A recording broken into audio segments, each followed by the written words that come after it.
Hey guys, it's Megan here from People Medical Consulting. I'm really excited to be bringing this video to you today. We've decided to turn our billions of blogs into a video series that you can access on Instagram Reels and on YouTube, so that rather than having to go and read through all of the information, you actually have the capacity just to watch it as a video, which could be really helpful.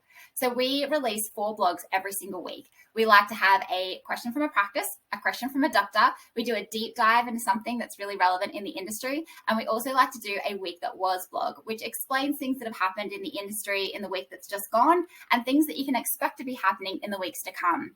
So today we have a question from a practice around DWS, DPA, 19AB replacement exemptions and using them for a non-VR doctor coming in.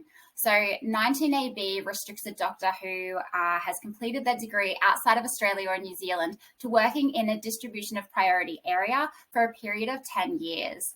So for the training programs that we're referring to, there's 2 reasons why you might be on a training program. So the first reason, if you're a non-VR and you're a resident of Australia, so that is you're not on a visa, you're actually required to be on one of these programs to be able to access Medicare. Or if you are pursuing a fellowship with RECGP or ACRM, you do need to be on one of the accredited training programs to be able to sit the fellowship exams.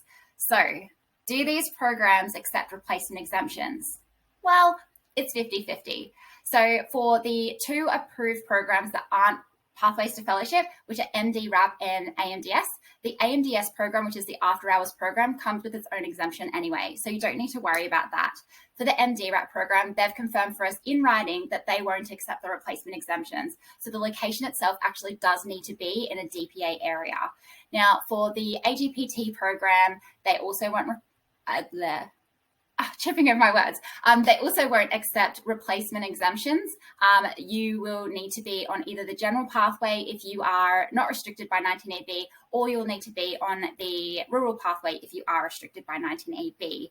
The RGTS program and the ACRM independent pathway are very special. They actually come with their own 19AB exemption, which is very cool. So you won't even need the replacement exemption for those. So that leaves 2 programs. So that is PEP and RBTS. PEP has confirmed for us in writing that they won't consider the replacement exemption on their program. The location itself does need to be a distribution of priority area, or the GP has to have some other exemption. The other exemptions can include they may have started working in that location before it lost its DPA, or they may have commenced negotiations while the location was a DPA. So even other exemptions like spousal exemptions won't be approved by PEP. The final program, RBTS, has basically advised us in writing that it will be up to the Department of Health as to whether or not they consider that. We have reached out to the Department of Health, but at this stage, we do not have a definitive answer. So I would just say play it safe and maybe just make sure that the location is a DPA. If you're watching this and you're in a non-DPA area, we do have a blog specifically for you for how you can recruit both non-VR and VR doctors into your practice. So keep an eye out for that and feel free to get in touch with us anytime. Have an amazing day and we'll see you again real soon.